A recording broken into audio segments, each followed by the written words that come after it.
A weird internet rabbit hole to go down is really, really good high school sports teams, because there's a lot of them. And very quickly, you get to the question of most dominant high school sports program ever, and where do you even begin? You've got so many variables, right?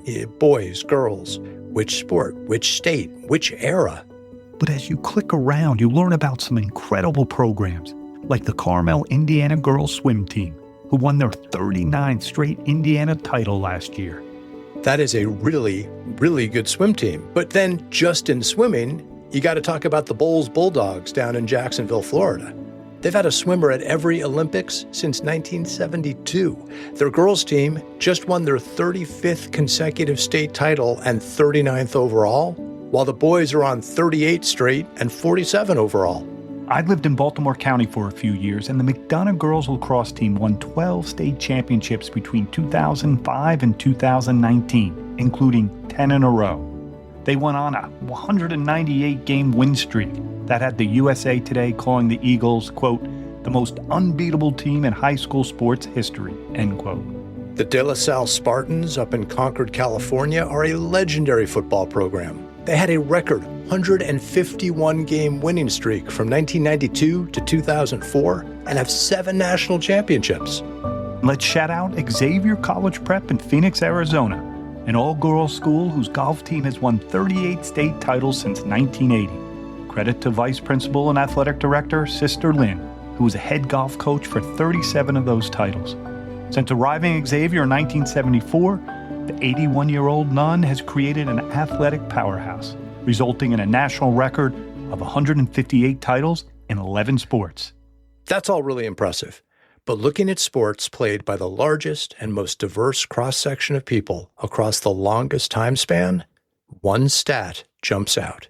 Since 1982, the boys' soccer program at St. Benedict's Prep in Newark, New Jersey, has won 37 state championships and, get this, 16 national championships. The Gray Bees have sent 3 players to the U.S. World Cup teams and over 20 on to the pros. St. Benedict's may be not just the most dominant high school boys program in U.S. history, it may be the most dominant high school sports program on a national level, period. So today we're going to do something we've done before. Talk about soccer in New Jersey. And before you go, oh my freaking God, guys, not again with Kearney and Soccer Town. We get it. Just wait. We're going to tell the story of St. Benedict's, a small Catholic school tucked into the middle of Newark, rebuilt in the ashes of the Newark Rebellion of 1967, of a melting pot team of locals and immigrants, which harkens back to the earliest days of American soccer in the late 19th century, when immigrants landed in Newark to work and play. It's the kind of story we love around here, a small lens through which we can see a much larger U.S. soccer story, one that even hardcore U.S. soccer junkies might not know, one that features monks sunbathing on a roof. A kid from Uruguay who U.S. soccer called an American Pele. And a couple of best friends named Claudio Reyna and Gregg Berhalter. This is an American game.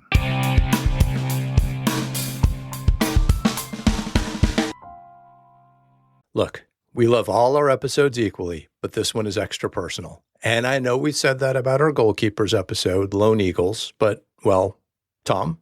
Okay, let's get this out of the way at the top. A few weeks after we graduated from college, I arrived to work at St. Benedict's. I ended up staying for 17 years, teaching history, running the college guidance office, and coaching soccer.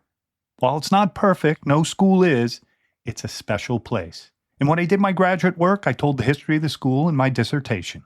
Which ended up being published as a book, which Tom made me read for this episode. That's right, revenge for all the research you make me do. So tell me about Benedict's, Kirk.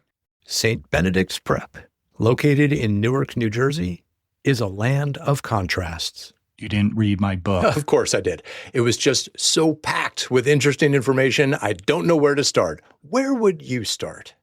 Well, if I must, it's a story of a school in a city. The rise, fall, and resurrection of Benedict's mirrors the rise, fall, and renaissance of Newark, one of the oldest cities in the United States. A 17th century theocracy that turned into a 19th century industrial behemoth. Perfect. No notes. Keep going. It was founded as an all-boys school in 1868 by Benedictine monks, many of whom came from Bavaria in Germany. Benedict's was set up to teach Germans, but the Irish Catholics soon joined in. You could say it was a multicultural place from the start. By 1900, it had become a school for Newark's working and middle classes. Newark at this time made everything from asbestos to zippers. It wasn't a one-company town, so graduates entered business and manufacturing, law and medicine, civil service, and the clergy. You mentioned in your book that Benedict started as a day college, but really took off after World War I when it became just a high school, and for our purposes here, became an athletic powerhouse. That's right. It was even referred to as the Little Notre Dame of the East. And that was intentional. The monks saw the power of physical culture, as they called it then, in getting the school's name in the newspaper and attracting sports-mad teens. Put a pin in that for later. The Gray Bees became state and national powers in football, track, basketball, and baseball from the 1920s on. They had famous coaches and top athletes. Graduates went on to play at colleges like the actual Notre Dame. All right, but what about soccer? When did that get there? Really early. I found evidence of a German monk by the name of Father Cornelius taking some boys to a match in 1905. Believe it or not, when Pilgrims FC visited the area. That was the famous tour that inspired so much soccer around the U.S., as well as our old friend Thomas Bullets Cahill, the subject of our very first episode. Cahill gave a clinic at the school on the game's finer points. He visited Benedict's after the second Pilgrims tour in 1910. Remember, he was the guy who thought the future of the sport in the U.S. lay in American kids learning the game in school.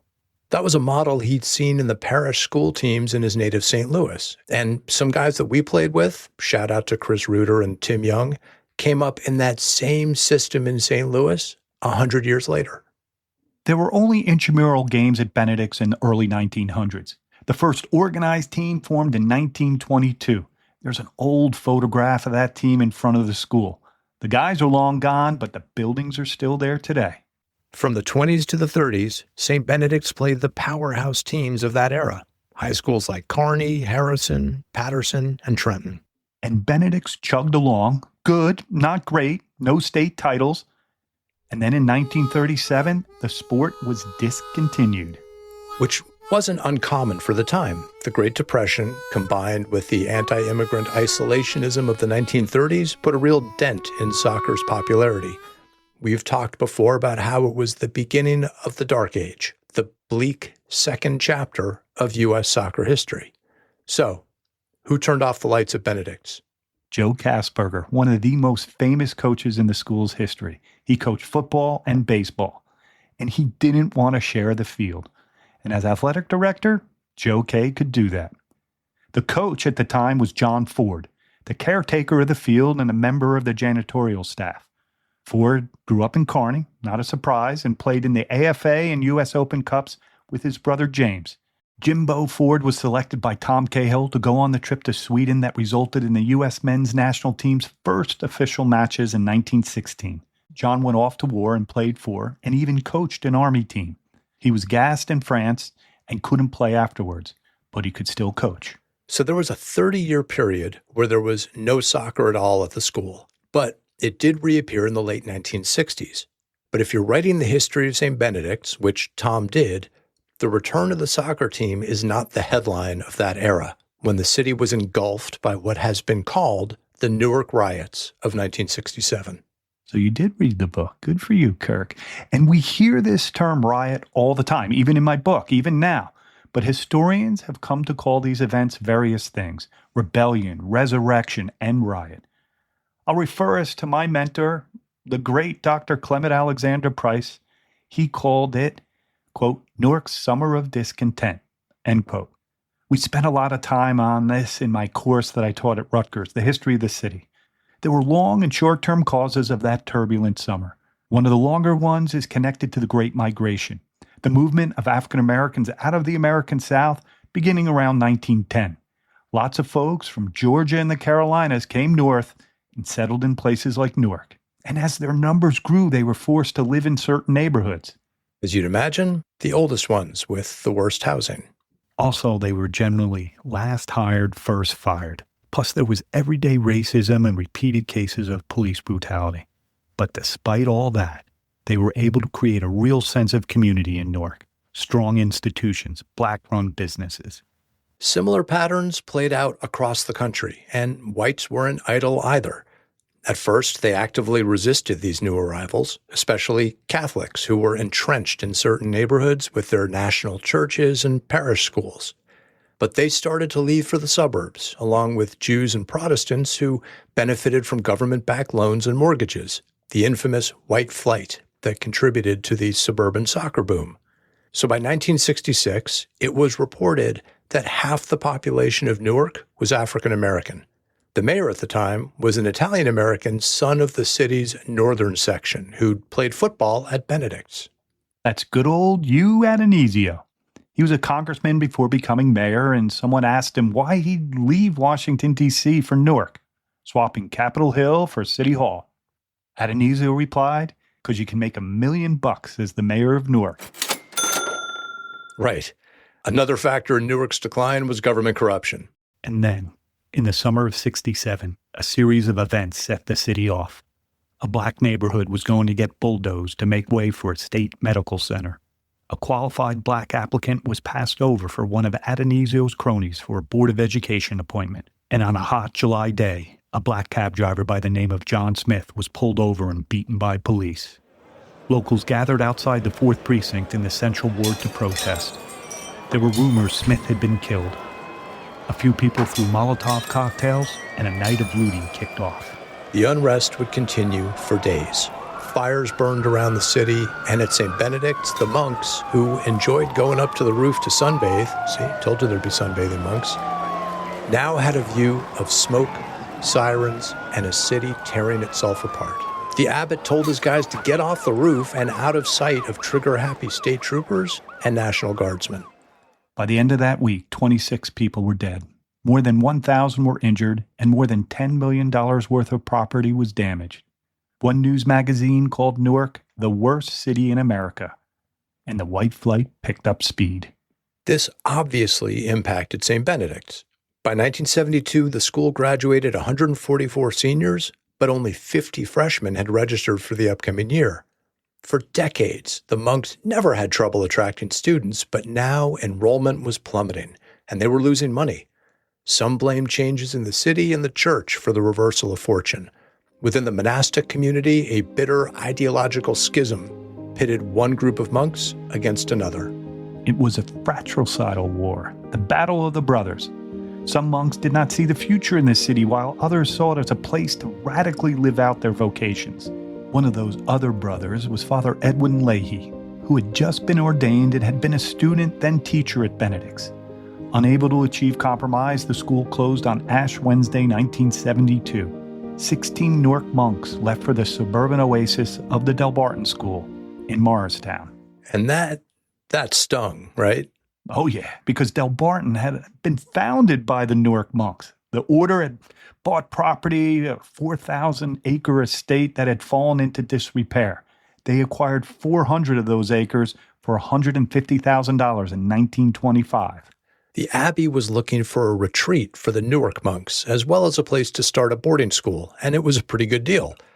Over the next few decades, a lot of money flowed from Newark out to Morristown to fix the property up and start the Delbarton School. Back then, the Delbarton Monastery sat atop a hill. There were 2 entrances, and over each was a cross, crucifix. So after Benedict's closed in 1972, the monks in Newark referred to it as Double Cross Abbey. Now, Tom spent 6 years as a student at Delbarton and even had a job offer from the school out of college, which makes this story even more personal for him. Go Green Wave. It's not just the Gray Bees. We didn't play Delbarton when I first got to Benedict's, but it soon became a big rivalry for all sorts of reasons. Now, tiptoeing up to that, as Tom argued in his book, finances were blamed for the closure of St. Benedict's, but many who were there later said it was really over race. Some monks were uncomfortable in Newark. Amiri Baraka, the poet and playwright turned revolutionary, had his community organization on the same block as the monastery and school. His son is the current mayor of the city. So St. Benedict's was closed, And the service-driven monks who stayed behind in Newark were scrambling to find some new purpose. To quote Tom's book, "You're going to let me do voices in season 2? Yeah, I could do an impression of Tom reading his book, but we'll just let Tom do it. During that uncertain summer, 15 monks gathered around a massive oval table in the monastery. Father Albert likened it to the size and shape of a lifeboat, with its occupants clinging to the sides, setting out for murky and uncharted waters. Talk teetered from one side of the table to the other as the monks discussed opening a retreat house, a restaurant, or an adult school. Then the idea of running a high school resurfaced, and one monk proclaimed, "Look, everybody knows we're going to wind up saying, let's run a school, so let's cut the crap and start moving on it." The newly ordained Father Edwin put his name in the ring to run the new school. His enthusiasm made up for his lack of experience, and also it's possible he was just considered a good fall guy if the thing didn't work out. Yeah, he was the only guy, right? Like nobody else wanted the job. But he got picked, and he was just 26 years old. Initially, they had no intention of reopening St. Benedict's. The abbey had moved its resources to Delbarton, so Father Ed and the other monks were just trying to start what they were calling an educational venture. But then one night at a meeting, a parent stood up. It was Carl Lamb Sr., and he said, gesturing to a room full of black parents, quote, "Father Ed, I want to ask you something. How come it was good enough to be St. Benedict's Prep when it was all of you? Now that it's all of us, it can't be St. Benedict's Prep anymore?" End quote. Father Ed recalls, quote, "I didn't have an answer for him. Carl Lamb reopened St. Benedict's Prep with that question that night." End quote. So Benedict was back. Kind of. It was like a ghost kitchen restaurant, right? The monks were using the name, but they had none of the old funding or infrastructure. And while that distinction might have been harder to measure in the classroom, it was very easy to see in athletics. Yeah, the basketball team used old uniforms because they couldn't afford new ones. And every school they played remembered Benedict's as the little Notre Dame, the bully they finally got to punch in the mouth. Father Ed watched the rebooted Grade B basketball team get blown out by 75 points and said to himself, "We'll never put these kids in a situation where they get walked on like that again in my life. I will do everything I can to keep that from happening." Soccer was part of that mission. Father Ed was a jock headmaster, you could say, right? In high school, he was a third-string quarterback who also swam and played tennis. He had no soccer background, but he knew it was a cheap sport to play. The people's game. Soccer was also a global sport. It was like a secular religion. Those first varsity soccer teams didn't really have any soccer players on them. The squad was made up of basketball players and wrestlers looking to get in shape for the winter season. That more or less changed with the arrival of a young Uruguayan immigrant over in Harrison, who was apparently a prodigy. And before we get to who that was, it was Tab Ramos. It was Tab Ramos. We'll tell you more when we come back. If you like what you're hearing, click to follow an American Game so you don't miss any future stories about U.S. soccer. We've got some really good ones lined up to get you ready for the World Cup this summer. It's U.S. soccer at the intersection of history and Hollywood. It's stuff most people don't know, but we think you should. And we know you like it, so share it. Please, you know how this works. Like it, subscribe to it, tell your friends about it. We hate asking, but it really does help. So come on, do it right now. Then we'll come back. We're going to wait. We're waiting for you. We don't need any ball hogs. Share the ball. Pass it around. Get an American Game out there. All right. Here's the rest of the show that you didn't pay for. Okay, we're back with the discovery of Tab Ramos. Now, if you're Father Ed, you say that Tab embodied the twin Benedict's missions of creating a diverse community by giving opportunities to underserved populations and athletic excellence. If you're an opposing school, you say Benedict goes to extraordinary lengths to recruit foreign-born ringers. There is some truth to both, and the tension between them has only increased, as we will see. When Tab first came to Father Edwin's attention, he was in the 7th grade, a full year away from applying for the 9th. He was a student at Holy Cross Grammar School in Harrison, right across the street from the famous courts, that winner stays on Thunderdome of a local soccer scene. A Benedict's alum told him to get over to Harrison to see Tab play. Even Father Edwin could tell that the kid was special, so he hatched a plan to get him to Benedict's. He knew Tab's parents, who both worked in local factories, wanted him to go to a Catholic school. Tab didn't. He wanted to go to Harrison High or maybe even Kearney High with his clubmate John Harkes and all those other great players from Soccer Town, USA. Father Ed learned that Tab had basically done a year and a half of the same grade at Holy Cross when he first arrived because his English wasn't great. So the canny priest told Tab he would put him back in his proper grade if he came to St. Benedict's. Tab Ramos was what they call nowadays reclassified. One of the greatest players in U.S. soccer history skipped the 8th grade to come to Benedict's. By the time Harrison and Kearney heard of it, Tab was already a Gray B. Once Tab started playing, the Gray Bees started winning, and Tab started getting national attention. In the fall of 1982, Tab's junior year, Tab came running up to Father Ed with great news. He'd been called up to play with the youth national team at a tournament in Acapulco, Mexico. But then Tab added, there's just one problem. I'm not a citizen yet, and the tournament is in 2 weeks. See, Tab's dad had started the process, but the paperwork was still on someone's desk. So Father Ed called Congressman Peter Rodino, who expedited the application. Tab was a citizen within 2 weeks. Yeah, that's the power of Father Ed, the power of Benedict's. Father Ed was happy for Tab, but his trip with the U.S. national team would get in the way of Benedict's games, especially those state playoffs. It wasn't club versus country, it was school versus country. The headmaster desperately wanted the school to win its first state title since the reopening. So he said to Tab, look, go have fun, but tell the coach that if the U.S. gets knocked out, they got to get you back here for our games. So the U.S. goes to Acapulco and gets knocked out. Surprise, surprise. Tab calls and says, Father Ed, we lost, but I can't get back for our next game because there are no flights. So Father Ed made another call, this one to Bob Brennan, a St. Benedict's alum who at the time was known as the founder of First Jersey Securities. In 2001, he would be found guilty of money laundering and bankruptcy fraud and sentenced to 9 years in prison. But that is another story. For the purpose of this story, Brennan was a generous patron who called Father Ed back in 20 minutes and said, tell Tab to follow these instructions. First, get to the airport. So Tab gets to the airport, and it's just him because there are no commercial flights in or out of Acapulco at night. It's a vacation town. The airport was completely dark. And remember, Tab is 16 years old. He's barely traveled. He's by himself. And then he hears footsteps and then a voice. Mr. Ramos, your plane is ready. Tab gets on a private jet, flies to Dallas, gets on a commercial flight to New York City, first-class ticket. Next, a helicopter which flies over Manhattan to a landing pad on the Passaic River, where a limo was waiting to take him the last few miles. Back at Benedict's, the multi-leg odyssey was kept a secret in case Tab didn't make it back in time. But before a pep rally ended, the master of ceremonies caught a glimpse of the prodigal son and introduced him by mimicking the famous opening lines from Saturday Night Live. And now, live from Acapulco, it's Tab Ramos! The 300 students at the pep rally erupted and sang the school's fight song. Some of them grabbed 50-gallon metal drums and pounded on them throughout the match.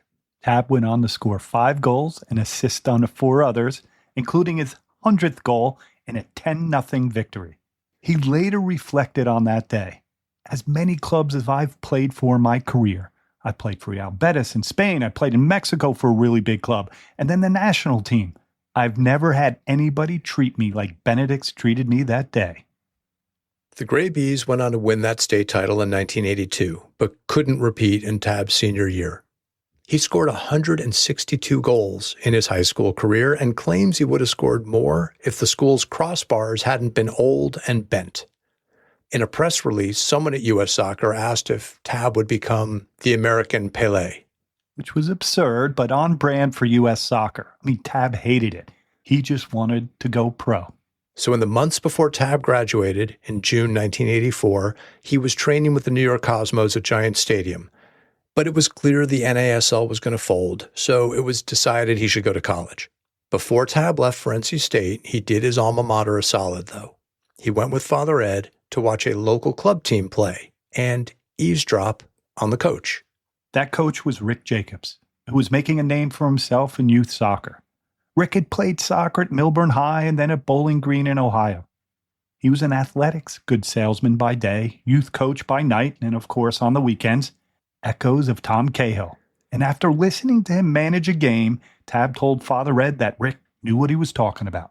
According to Rick, he went down to Newark to visit Edwin, who asked him, "How long do you think it'll take for you to be able to get this program in a place where they'd be respected and be able to compete against anybody?"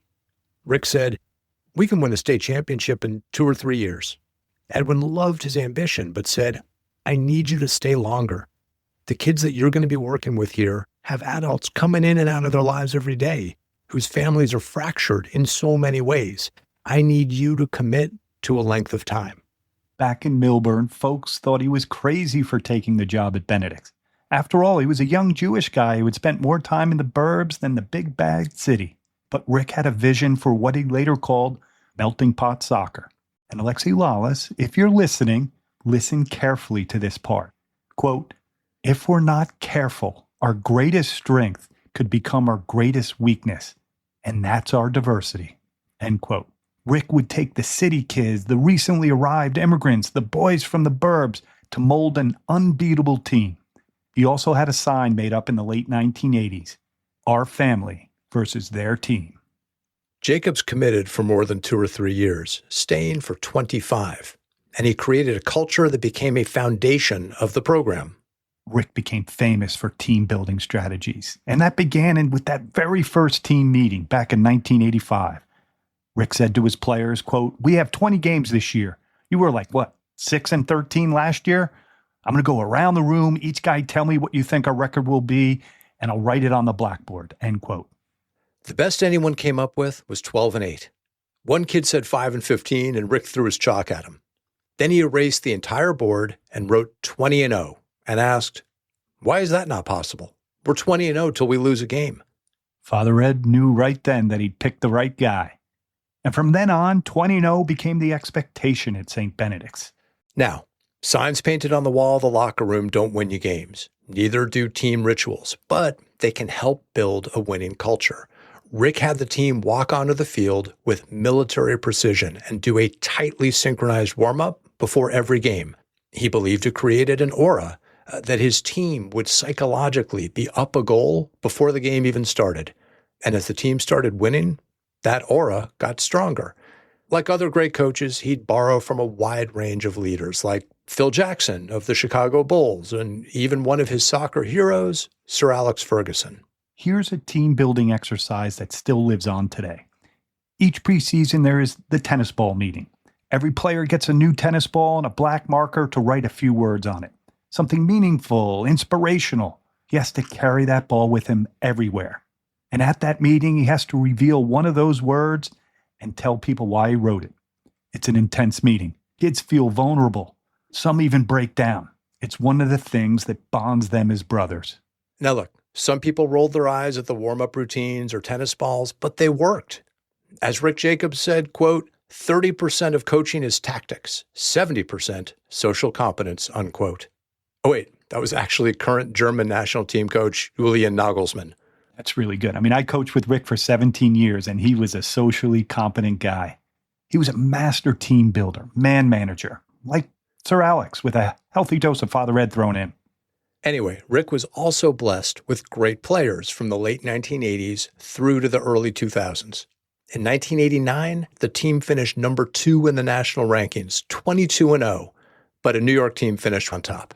The 1990 team showed up with a chip on their shoulder and a stacked roster that included 2 seniors, then very good friends, named Claudio Reyna and Gregg Berhalter. But it's important to understand that they weren't considered co-superstars. Claudio was the National Player of the Year. He had won it as a junior, which was unheard of, and he'd win it again as a senior. He was a unicorn. Gregg was a terrific center back. He read the game brilliantly and played a sweet ball forward. But the future World Cup player and World Cup coach was only second-team All-State. Richie Dunn, the stopper, was first-team All-State. Now, Father Ed said that the 89 team would claim to have been better, but the 90 squad won all 25 games and finished number 1 in the country for the first time. That was a loaded team, which also included our friend Paulo Nunes a technical midfielder who, when necessary, was a Claudio bodyguard. All 5'4" of them. They all were. I mean, I saw that up close. I went to the county final that season. It was the day after our college career ended. I was thinking about applying for a job at the school, so I was intrigued about the matchup between the number 1 and 2 teams in the country. That was Benedict versus Columbia, Andrew Shue's alma mater, the high school from your hometown. Yep, South Orange and Maplewood, and Columbia gave some special treatment to Claudio Reyna. He was man-marked all over the field, including when he just stood off on the sideline next to Rick. When he ventured into the middle of the park, they kicked him. That summer, I played with Claudio and Gregg in a few under-23 games with the Union Lancers. Gregg was the guy you'd want in front of you as a keeper, but Claudio could move the whole center of gravity on the field. And another player on that national championship Benedict's team, one of the outside backs, was Jimmy Wandling, who would succeed Rick as head coach. Jimmy was the captain my first year, and we weren't that good. The team lost 5 games and didn't win county or state titles. Not a great start to my coaching career. Jimmy grew up in nearby Belleville, New Jersey, to a single mom who worked as a waitress at the Arlington Diner and, as Jimmy once recalled, quote, broke her back night and day, unquote, to raise him and his sister. It was a tough upbringing. When his mom was out, there wasn't a lot of structure at home, and even with all of her work, there were months the electricity would get cut off. But a woman his mom worked with at the diner was married to a Benedict's alum who thought it would be a great place for Jimmy. It would give him some structure, and in Rick and Father Ed, a couple of father figures. As Jimmy says, quote, what was most important to Rick was that I was going to grow up, I was going to get married, and be a loving father. So I think Rick got my attention early on because he was caring about me in a way that most other people didn't, unquote. Jimmy entered school with Gregg and Claudio, and he quickly learned that being the big fish in the Belleville soccer pond didn't mean much in Newark.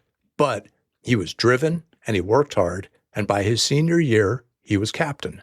After graduating, Jimmy went off to college to play, and then came back as an assistant coach. We all coached together for a few years, but as Jimmy's 30th birthday approached, he told Rick he was going to move on and look for a job somewhere else. It was a time to make his own name. What he didn't know was that Rick was ready to leave the school for a job with the Philadelphia Union in Major League Soccer. So Jimmy got the job, and Jimmy being Jimmy, with all the competitive drive and complicated feelings about father figures, decided he was going to take what Rick built and make it even better. Now, Jimmy scheduled his first ever game against Chaminade, a powerhouse from Long Island who were ranked 5th in the country. He ran his first preseason like the perfectionist he is, fine-tuning every part of the Gray Bees soccer machine he'd been handed. And St. Benedict's dominated the game and lost 1-0. Wandling remembers going home and wondering if he was cut out for coaching St. Benedict's. Quote, how could I put so much into this result and have it go the other way, unquote. 10 games into the season, the team was 8-2. And then they ran off a 71-game winning streak, a New Jersey state record, one short of the all-time U.S. record. That was 2010. Benedicts were back-to-back national champions in 2011 and 2012. Number 1 through most of 2013, but lost the top spot when the winning streak ended. 2 more national championships in 14 and 15. Undefeated and number 1 in the country from 17 to 19. Shut down in 2020 during COVID, then came back undefeated in 2021, finishing 2nd in the U.S. Remained unbeaten and number 1 in 2022 and 2023 with an unbeaten streak of 103 games. Finished number 1 in the country again last year. Unbelievable. Yeah, the Wandling numbers are numbing.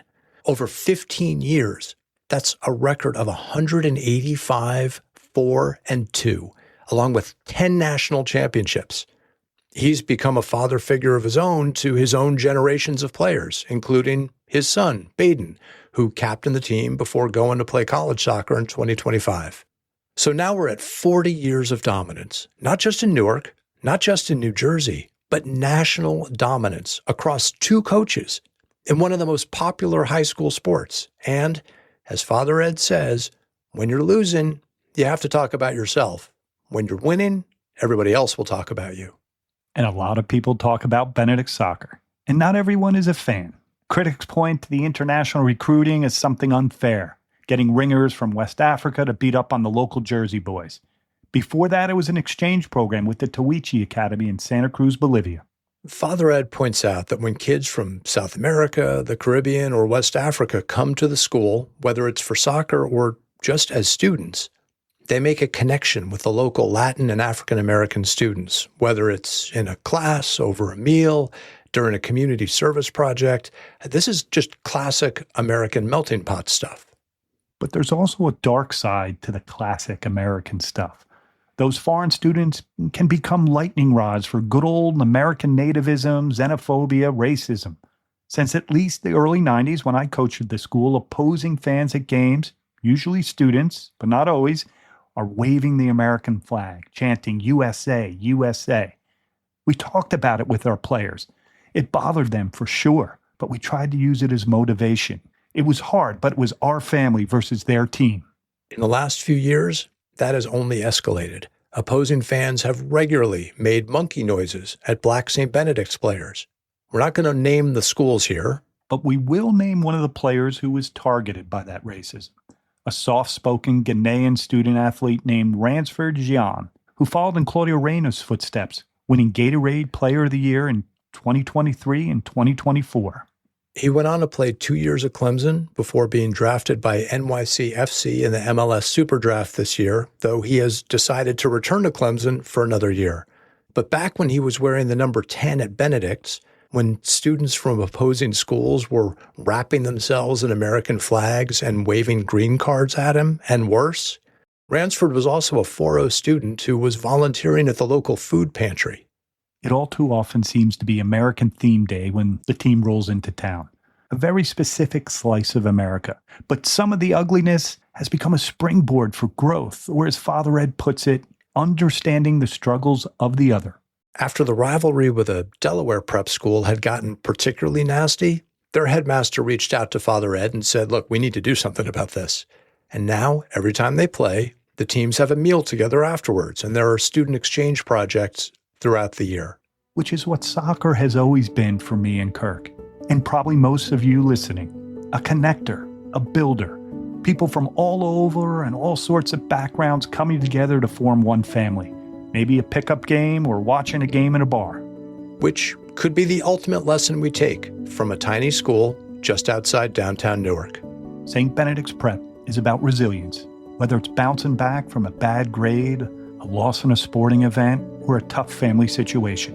Or even dark times in the country that we love. Resilience is a quality we all need right now. Write it on the national tennis ball. Until next time, this is An American Game.